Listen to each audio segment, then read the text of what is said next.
তুমি যদি জানতে চাও টাকা আসলে কি, তাহলে কোনো ধনী মানুষের কাছে নয়, জিজ্ঞেস করো এক প্রবাসীর কাছে।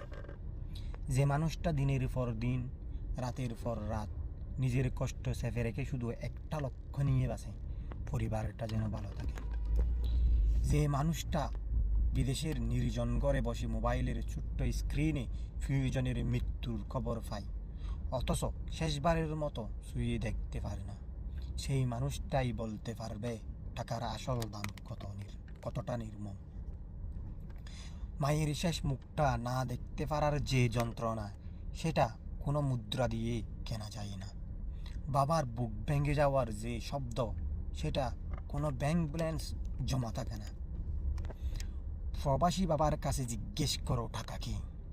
যে নিজের সন্তান প্রথম হাঁটা, প্রথম কথা বলা সব কিছু দেখে মোবাইলের ঝাপসা ভিডিওতে, যে সন্তানের জন্য খেলনা ফাটায়, জামা ফাটায়, টাকা ফাটায়, কিন্তু সন্তানের মাথায় হাত রেখে বাবা আসি বলতে পারে না। সে জানে টাকা দিয়ে অনেক কিছু কেনা যায়, কিন্তু সময় কেনা যায় না, ভালোবাসা ভালোবাসা স্পর্শ কেনা যায় না, একটা মুহূর্ত ফিরে পাওয়া যায় না। তাই টাকা কি?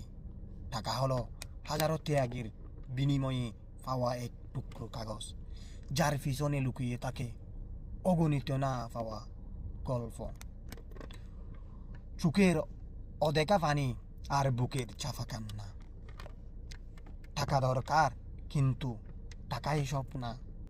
এটা সবচেয়ে ভালো বুঝে সেই মানুষটাই, যে সব কিছু থাকার পরও অনেক কিছু হারিয়ে ফেলেছে।